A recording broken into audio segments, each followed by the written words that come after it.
பேர்ல நேருக்கு வணக்கம். இன்று நம்மோடு பேசுவதற்காக பத்திரிகையாளர் திரு இந்திரகுமார் தேரடி அவர்கள் இருந்திருக்கிறார். அவரு பேசலாம். ஐயா வணக்கம். வணக்கம். ஆளுநர் ஆர் என் ரவி அவர்கள் டெல்லியில 3 நாள் முகாமிட்டு பல்வேறு தலைவர்களை சந்திச்சிருக்காங்க. 3 அமைச்சர்களை சந்திச்சிருக்காங்க.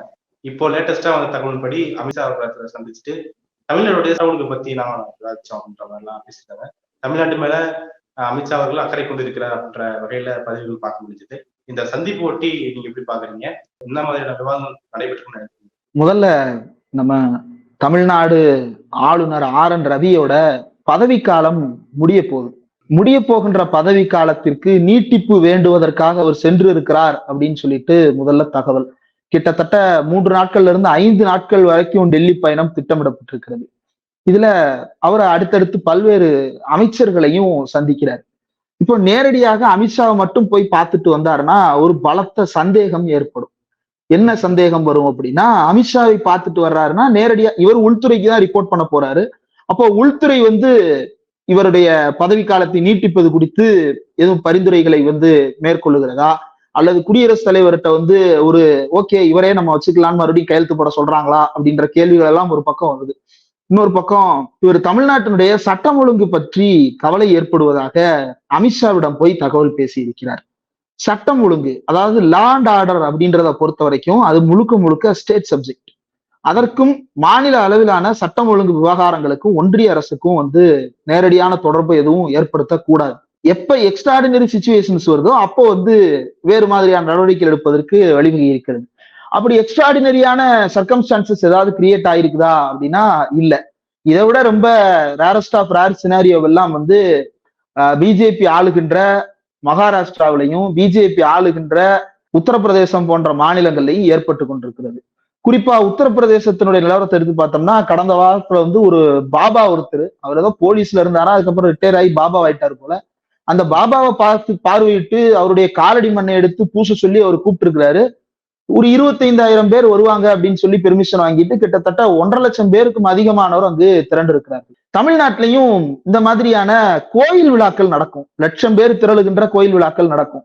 உதாரணத்துக்கு திருவண்ணாமலை தீபம், கார்த்திகை தீபமா இருக்கட்டும், அல்லது இன்னும் மற்ற கோயில்கள், மதுரையில கள்ளழகர் மீனாட்சி சொக்கநாதர் திருவிழாவா இருக்கட்டும், பழனியில தைப்பூச திருவிழாவா இருக்கட்டும், இந்த மாதிரி தமிழ்நாட்டிலையும் பல்வேறு இடங்கள்ல இந்த மாதிரியான பக்தர் கூட்டம் அப்படின்றது எதிர்பார்க்காத அளவுக்கு திணறுவாங்க.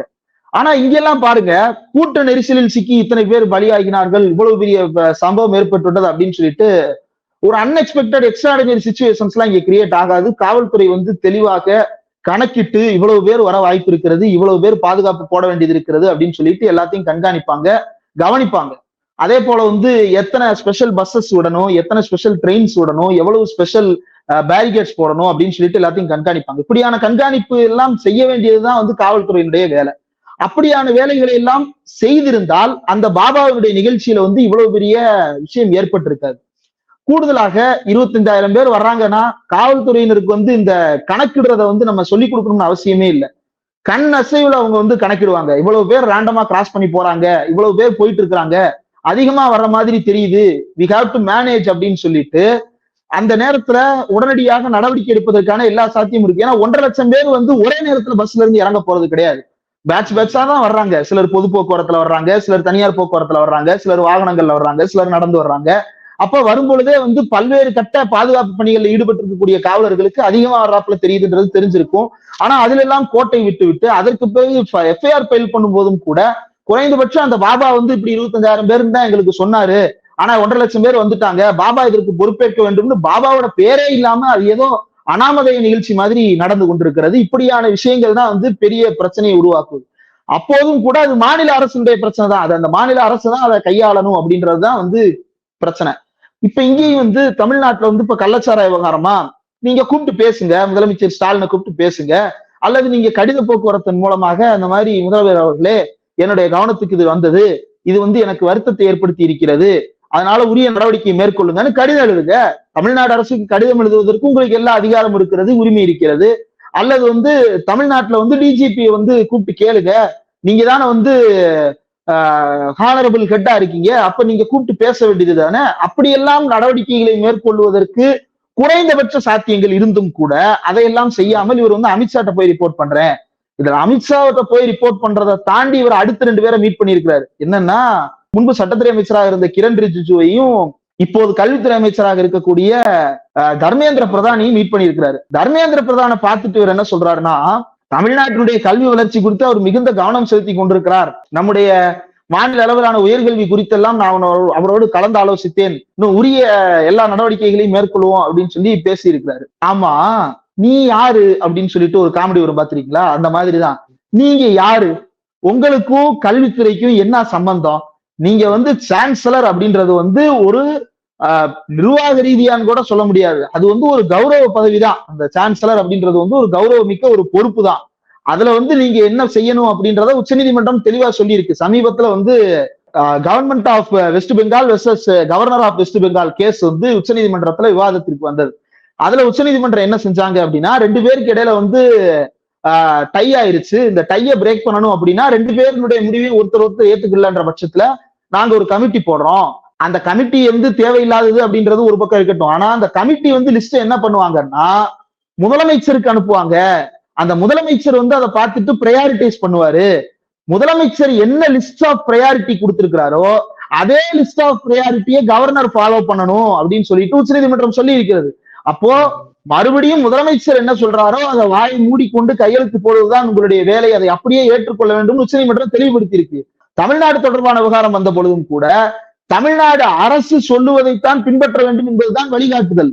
அப்போ தமிழ்நாடு அரசாங்கம் என்பது யாரு? முதலமைச்சர் மு.க. ஸ்டாலின் தலைமையில் இயங்கிக் கொண்டிருக்கக்கூடிய முதலமைச்சர் மற்றும் அவருக்கு கீழ் இருக்கக்கூடிய அமைச்சர் குழு அப்படின்றதுதான். இவர்கள் எடுக்கின்ற முடிவைத்தான் நீங்கள் கேட்டு நடக்க வேண்டும் அப்படின்றதுதான்.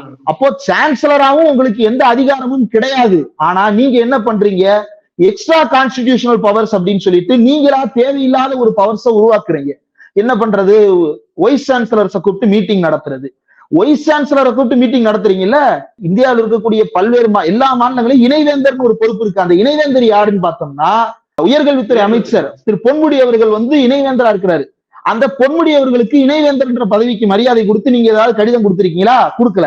அப்ப நீங்க அதாவது கான்ஸ்டிடியூஷனுக்கு புறம்பான, அரசியலமைப்பு சட்டத்துக்கு புறம்பான, சட்டங்களுக்கு புறம்பான வேலைகள்ல ஈடுபட்டு இருக்கீங்க. இன்னொன்னு, தமிழ்நாடு என்ன செய்யறாங்க அப்படின்னா ஒரு மாதிரி பாடத்திட்டத்தை கொடுக்குறாங்க. கல்லூரிகளுக்கு, பல்கலைக்கழகங்களுக்கு மாதிரி பாடத்திட்டத்தை தான் கொடுக்குறாங்களே தவிர இந்த பாடத்திட்டத்தை ஃபாலோ பண்ணணும் அப்படின்னு சொல்லிட்டு முழுமையான பாடத்திட்டத்தை வடிவமைத்து கொடுப்பதற்கு இல்ல அந்த குழு. அப்போ அதற்கு இவர் என்ன கடிதம் எழுதுறாருன்னா, அதெல்லாம் நீங்க பின்பற்ற வேண்டிய அவசியம் இல்ல அப்படின்னு சொல்றாரு. அதையெல்லாம் முடிவெடுக்கிறதுக்கு தான் ஒவ்வொரு பல்கலைக்கழகத்திலையும் செனட் இருக்குது, சிண்டிகேட் இருக்குது. அந்த செனட்லையும் சிண்டிகேட்லையும் உறுப்பினர்களை போடும்போது உங்களுடைய ஒப்புதலோட தான் அந்த உறுப்பினர்களை போடுறாங்க. அப்போ அவர்கள் தான் அந்த சட்டத்தின்படி முடிவெடுக்க வேண்டியது. எந்த சட்டத்தின்படி? மெட்ராஸ் யூனிவர்சிட்டி, அதாவது சென்னை பல்கலைக்கழகம் இருக்குன்னா சென்னை பல்கலைக்கழக சட்டம்னு ஒண்ணு இருக்கு. அந்த சட்டத்தின்படி அவர்களே சிலபஸை பிரேம் பண்ணிக்கிறதுக்கான எல்லா உரிமைகளும் அவர்களுக்கு இருக்கிறது. ஸ்பெஷலா ஏதாவது கோர்ஸ் கொடுக்கலாமா, நம்மள புதிய கோர்ஸ் உருவாக்கலாமா அப்படின்ற முடிவெல்லாம் அந்த பல்கலைக்கழகம் உருவாக்கும். பல்கலைக்கழக மானிய குழுவோ அல்லது சான்சலர் ஆகிய கவர்னரோ இதுல எந்த விதமான பேச்சிலும் ஈடுபடுவதற்கு தகுதி இல்லாதவர்கள். இவங்க எல்லா முடிவும் எடுப்பாங்க. அந்த பல்கலைக்கழகம் அந்த சட்டத்தின்படி முடிவெடுக்குவதற்கான எல்லா அதிகாரமும் இருக்கிறது. அப்போ நீங்க தர்மேந்திர பிரதானை பார்த்ததே முதல்ல சட்டத்துக்கு புறம்பான செயல். பார்த்தது மட்டும் இல்லாம அவரை பார்த்து தமிழ்நாட்டினுடைய கல்வி வளர்ச்சி குறித்தெல்லாம் உரையாடினேன். உங்களுக்கு அது தேவையில்லாத வேலை. உங்க வேலை அது இல்ல. உங்க வேலை என்ன? கையெழுத்து போடுறது. நாள் பூரா உட்கார்ந்து கையெழுத்து போடுற வேலையை தவிர எல்லா வேலைகளையும் ஆளுநர் ஆர்.என். ரவி செய்து கொண்டிருக்கிறார் அப்படின்றதுதான் இதுல இருக்கக்கூடியது. இப்போ தமிழ்நாடு சார்ந்த ஒரு பிரதிநிதியா போறான்னு போது தமிழ்நாட்டுல இப்ப என்ன சூழ்நிலை நிலவிட்டு இருக்கு, என்ன பிரச்சனை ஓடிட்டு இருக்குன்னு சொல்லி டிஸ்கஷன் கூட நடக்கூடாதாங்க? அப்படி பார்க்க கூடாது. நம்ம இவர் அபிஷியலா உள்துறைக்கு ரிப்போர்ட் அனுப்ப போறாரு. அந்த ரிப்போர்ட் எல்லாம் யாரு கேள்வி கேட்க போறது கிடையாது. நீங்க என்ன அனுப்புறீங்க, ஏன் அனுப்புனீங்கன்றதெல்லாம் யாரும் கேட்க போறது கிடையாது. நீங்க ஒரு செயலகத்தை வச்சிருக்கீங்க, அதுல நீங்க வேலை பார்க்கறேன்ற பேர்ல ஏதோ ஒண்ணு எழுதி அனுப்புங்க, அது வேற. ஆனா தமிழ்நாட்டின் பிரதிநிதியாக தர்மேந்திர பிரதானை சந்திப்பதற்கு உங்களுக்கு அந்த அதிகாரத்தை யார் கொடுத்தது? எனக்கு தேவையான கல்வி எப்படிப்பட்ட கல்வியாக இருக்க வேண்டும் என்பதை நான் முடிவு செய்வதற்காக ஒரு அரசாங்கத்தை நான் உருவாக்கி இருக்கிறேன். அந்த அரசாங்கம் ஒரு அமைச்சரை உருவாக்கி இருக்கிறது. அந்த அமைச்சர் பல்வேறு துறைகளை நிர்வகிக்கிறார். அந்த அமைச்சர் தன்னுடைய அமைச்சகத்தின் கீழே பல்வேறு துறைகளின் மூலமாக உயர்கல்வித்துறை எப்படி இயங்க வேண்டும் என்பது குறித்த கொள்கை முடிவுகளை அவர் எடுப்பார். அதற்காக நான் அவரை பிரதிநிதியாக மாற்றி இருக்கிறேன். யார் மூலமா? முதலமைச்சராக ஒருவரை எம்எல்ஏக்களின் மூலமாக நான் ஓட்டு போட்டு தேர்ந்தெடுத்ததன் மூலமாக நான் உருவாக்கி இருக்கிறேன். அதுதான் ஜனநாயகத்தினுடைய அடிப்படை தத்துவம். உங்களை யார் அனுப்பி இருக்கிறா? கவர்னர் வந்து இங்க யார் மூலமா அனுப்பப்படுறாரு? குடியரசுத் தலைவரின் மூலமாக அனுப்பப்படுகிறார். அவருடைய பிரஷரின் அடிப்படையில அனுப்பப்படுறாரு. நீங்க குடியரசுத் தலைவருடைய பிரதிநிதியாக அல்லது இந்தியன் ஸ்டேட்டினுடைய பிரதிநிதியாக தமிழ்நாடுக்கு வந்திருக்கிறவர், அதாவது இந்திய அரசு என்னும் கட்டமைப்பின் பிரதிநிதியாக தமிழ்நாடு மாநிலத்திற்கு அனுப்பப்பட்ட கண்காணி தான் ஆளுநரை தவிர, தமிழ்நாட்டை கண்காணித்துக் கொள்வதற்காக நாம் உருவாக்கிய பிரதிநிதி ஆளுநர் அல்ல. அவருக்கு பேரு முதலமைச்சர். அவர் மு.க. ஸ்டாலின். அவருக்கு கீழே அவருடைய பிரதிநிதியாக பொன்முடி செயல்படுவார். இது நாங்க உருவாக்கி வச்சிருக்கிறோம். நீங்க யார் இதுல தலையிடுவதற்கு? கல்வித்துறை குறித்து தர்மேந்திர பிரதானிடம் முறையாடுவதற்கு உங்களுக்கு என்ன தகுதி இருக்கிறதுன்ற கேள்விக்கு பதில் சொல்ல வேண்டும். தமிழ்நாட்டுல பத்திரிகையாளர்களை கூப்பிட்டு சந்திக்கிறது, புலனாய்வுன்ற பேர்ல வந்து பல்வேறு ஊடகவியலாளர் பேர்ல சுத்தி கொண்டிருக்கக்கூடிய சமூக வலைதள புரோக்கர்களை சந்திப்பது, அல்லது புரோக்கரேஜ் பண்றதையே வேலையா வச்சிருக்கக்கூடிய ஆன்லைன் பெட்டிங் கம்பெனிஸ், அந்த கம்பெனி முதலாளிகளை சந்திக்கிறது அப்படின்னு ஏற்கனவே நீங்க வந்து ஒரு நிழல் உலக சாம்ராஜ்யத்தை நடத்துவதற்கு முயற்சி செஞ்சுட்டு இருக்கீங்கன்றது குற்றச்சாட்டு. இப்படி நிழல் உலக சாம்ராஜ்யத்தை நடத்துறதே முதல்ல சட்டத்துக்கு புறம்பானது, தவறானது. கூடுதலாக அரசுக்கு பேரலா இவர் என்ன செய்ய ஆரம்பிக்கிறாரு அப்படின்னா, ஒரு பேரலல் கவர்மெண்ட் ஒண்ணு ரன் பண்ண விரும்புறாரு. இந்த பேரலல் கவர்மெண்ட் ரன் பண்றதை விருப்பப்படுறதுடைய ஒரு வெளிப்பாடுதான் தர்மேந்திர பிரதானை பார்த்து பேசுறது. ஏன் போங்கல, தமிழ்நாட்டினுடைய பிரதிநிதியா நாளைக்கு போய் எந்திரிச்சு போய் ஸ்ரீலங்கால போய் பேச்சுவார்த்தை நடத்திட்டு வாங்க, அங்க இருக்கக்கூடிய முகாமில் இருக்கக்கூடிய தமிழர்கள் எல்லாம் விடுதலை செஞ்சுட்டு வாங்க. அப்படிலாம் போக முடியாது. துபாயில எவ்வளவோ தமிழர்கள் மாட்டி இருக்கிறாங்க, அல்லது வந்து தமிழர்கள் இருக்கக்கூடிய பகுதிகளில் எவ்வளவோ பிரச்சனைகள் இருக்கிறது. அங்க இருக்கக்கூடிய எல்லா இடத்துலையும் போய் நீங்க போய் தமிழ்நாட்டின் பிரதிநிதியா போய் பாருங்களேன். அப்படியெல்லாம் போவதற்கு சட்டத்திலும் இடம் கிடையாது. அரசியலமைப்பு சட்டமும் அதற்கான வழிவகைகளை உருவாக்கி தரல. உங்களுக்கு கொடுக்கப்பட்ட வேலை என்ன சார்? அதை மட்டும் செய்யுங்க. நான் தர்மேந்திர பிரதானை பாக்குறேன், கிரண் ரிஜிஜுவை பாக்குறேன், அமித்ஷாவை பாக்குறேன். உங்களுக்கு ஏதாவது தனிப்பட்ட வேலை இருக்கா? இவரதோ டெல்லியில வீடு கட்டுறாருன்னு கேள்விப்பட்டேன். அது உண்மையோ பொய்யோ, அப்படியே கட்டினாலும் அவர் விருப்பம். அது வந்து மக்கள் பணத்தில் கொள்ளையடித்தவர் கட்டினால் அதை வந்து லஞ்ச ஒழிப்புத்துறையோ வேற யாரோ கேள்வி கேட்கலாம். ஆனா அரசியலமைப்பு சட்டத்தின்படி உங்களை கேள்வி கேட்க முடியாது அப்படின்ற ஒரு இம்யூனிட்டியை நீங்க உருவாக்கி வச்சிருக்கீங்க. அதனால யாரும் கேள்வி கேட்கல. சட்டப்பூர்வமான வழிகள்ல நீங்க சம்பாதிச்ச காசுல எங்கேயோ என்னமோ பண்ணுங்க, போய் ஜாலியா டெல்லியில வீடு கட்டுங்க, யாரு வேண்டாம்னா. ஆனா அதுக்கு தமிழ்நாட்டை பத்தி நான் பேசுறதுக்கு வந்தேன், இது தேவையில்லை. ஆடு நனையுதேன்னு ஓனாய் அழுக வேண்டிய அவசியம் அல்ல. அந்த ஆட்டை மேய்க்கிறதுக்கு ஒருத்தன் இருக்கான், அவன் கவலைப்பட்டுக்கிடுவான். அந்த ஆட்டுக்கு தாயின்னு ஒண்ணு இருக்கும், அந்த ஆட்டுக்கு பிள்ளைகள்னு ஒண்ணு இருக்கும், அந்த ஆடு அதை கவலைப்பட்டுக்கிடும். ஓனாய் வந்து அழுது ஐயோ ஆடு நனைக்கிறதே, ஐயோ ஆட்டின் தோல் நனைகிறதே, அப்படிலாம் கவலைப்பட வேண்டிய அவசியமும் பொறுப்பும் தமிழ்நாடு கவர்னருக்கு தேவையில்லாத வேலை. தமிழ்நாடு கவர்னர் டெல்லிக்கு போயிருப்பதற்கு வேறு காரணங்கள் இருக்கிறது. அதை வெளியில் சொன்னால் வெட்கக்கேடு என்று கருதுகிறாரா என்னவென்றெல்லாம் தெரியவில்லை. சட்டம் ஒழுங்கு குறித்து விவாதிக்க போறேன், கல்வி நிலை குறித்து விவாதிக்க போறேன், தமிழ்நாட்டுல சட்டங்களை பின்பற்றுவது குறித்து விவாதிக்க போறேன் அப்படின்னு சொல்லிட்டு தேவையற்ற சர்ச்சைகளை ஆளுநர் ஆர் என் ரவி உருவாக்கி கொண்டிருக்கிறார். இந்த ஆளுநரை போல தமிழ்நாட்டு வரலாற்றில் இவ்வளவு மோசமான ஒரு ஆளுநரை வரலாறு பார்த்ததே கிடையாது. குடியரசுத் தலைவர் இதை செய்யுங்கள்னு அறிவுறுத்திய போதும் கூட அதை செய்யாமல் மறுத்து நின்று தமிழ்நாட்டின் உரிமையின் பக்கம் நின்ற ஆளுநர்களை தமிழ்நாடு பார்த்திருக்கிறது. ஆனால் அதுக்கெல்லாம் அப்பாற்பட்டு இவர் வந்து தமிழ்நாட்டை போட்டு பார்க்கிறேன்னு வந்து நிக்கிறாரு. தமிழ்நாட்டை இவர் போட்டு பார்க்கிறாரா அல்லது தமிழ்நாட்டு அரசியலில் இவர் என்னவாக மாறப்போகிறார் என்ற கேள்வி எல்லாம் இப்போது எழத் தொடங்கி இருக்கிறது. உண்மையிலேயே நீங்க வந்து தமிழ்நாட்டை ரெப்ரசன்ட் பண்றது அப்படின்னா அதா இருக்கிறாரு பிஜேபி தலைவர் அண்ணாமலை. அவரு போட்டியிடுறாரு பிஜேபி சார்பாக கோயம்புத்தூர் தொகுதியில எம்பி எலெக்ஷன்ல போட்டியிடுறாரு. அபிடவிட் தாக்கல் பண்றதுல ஏதோ ஸ்டாம்ப் பேப்பர் ரெவன்யூ பேப்பரையும் மாத்தி வச்சுட்டாரு. அதையெல்லாம் தாண்டி அவர் போட்டியிட்டார்ல, மக்கள்கிட்ட ஓட்டு கேட்டு ஐயா அம்மா நான் உங்களுக்கு பிரதிநிதியா இருக்கேன் ஓட்டு போடுங்க அப்படின்னு ஓட்டு கேட்டு நின்னு அதுல அவர் ஜெயிச்சாருன்னா அவர் போய் ரெப்ரசென்ட் பண்ண போறாரு. தமிழ்நாட்டுல 40 பேர் ஜெயிச்சிருக்கிறாங்க. இதுக்கு முன்னாடி பிஜேபியில பொன் ராதாகிருஷ்ணன் ஜெயிச்சாரு. ஜெயிச்சு போங்க, ஜெயிச்சுட்டு போய் நீங்க அங்க போய் ரெப்ரசென்ட் பண்ணுங்க.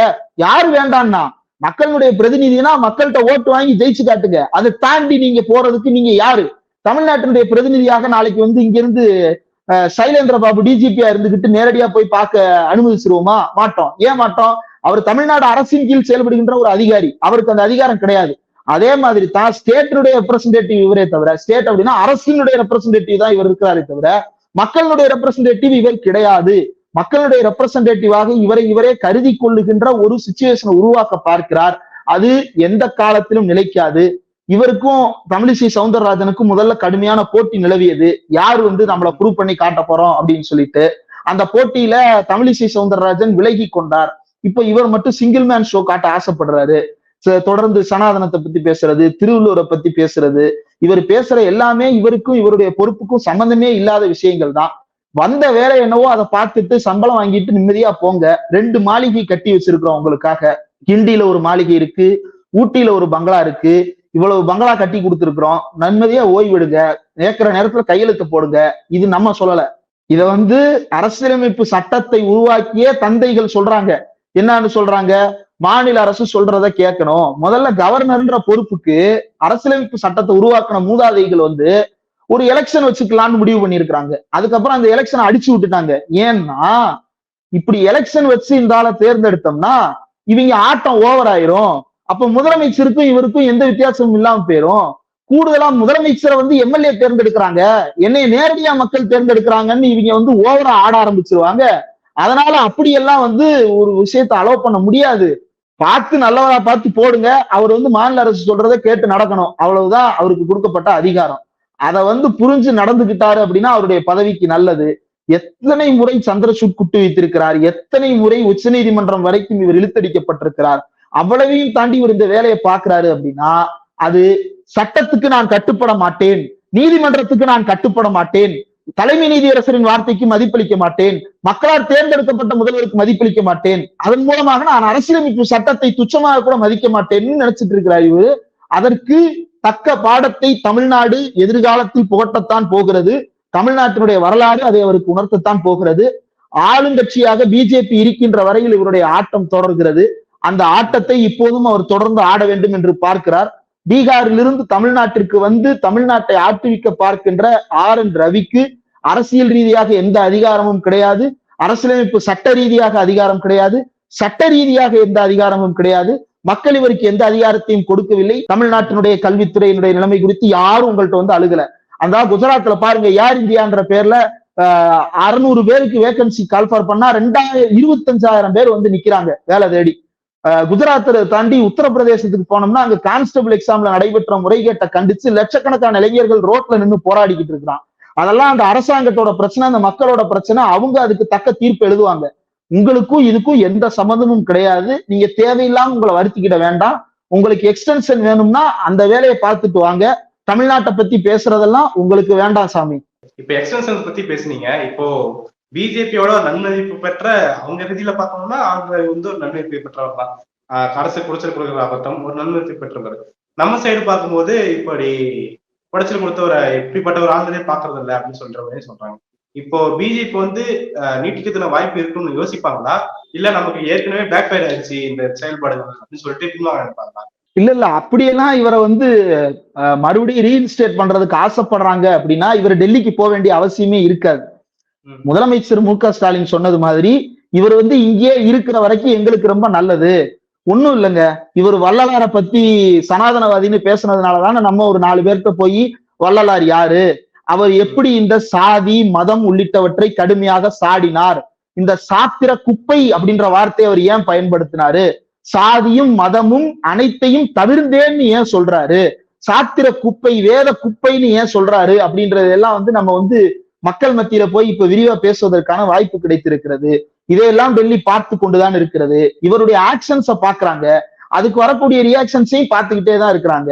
அதனால டெல்லி தலைமைக்கு இவருக்கு இடையில பூசல் இருக்கிறது அப்படின்றது ஏற்கனவே சொல்லப்பட்ட விஷயம். பூசலை சரி பண்றதுக்கு இவர் பெயிண்ட் வாலியோட போயிட்டு வர்றாரு. பொறுத்திருந்து பார்ப்போம் இவரை கண்டினியூ பண்றாங்களா இல்லையான்னு. கண்டினியூ பண்றாங்க அப்படின்னா கொள்கை ரீதியாக நம்ம இன்னும் தீவிரமாக பேசுவதற்கு உறுதி பூண்டு கொள்ள வேண்டும். இன்னொரு பக்கம் திமுக ரொம்ப ஹாப்பியா இருப்பாங்க. ஏன்னா தேசிய அளவுல தேர்தல் வரும் பொழுது இந்த ஒன்றிய அரசை காரணம் காட்டி தேர்தலில் போட்டியிடுறாங்க. அடுத்து மாநில சட்டப்பேரவை தேர்தல் வருது. உண்மையிலேயே இவர் சட்டப்பேரவை தேர்தல் வரைக்கும் ஒரு ஆளுநராக நீடிச்சாரு அப்படின்னா திமுகவுக்கு அது மிகப்பெரிய கிளீன் ஸ்வீப்பை கொடுக்கும் அப்படின்றது உள்துறைக்கு நன்றாகவே தெரியும். என்ன முடிவு எடுக்கிறாங்கன்னு பார்ப்போம். இந்த சூழல் குறித்து நிறைய விஷயங்கள் நன்றி.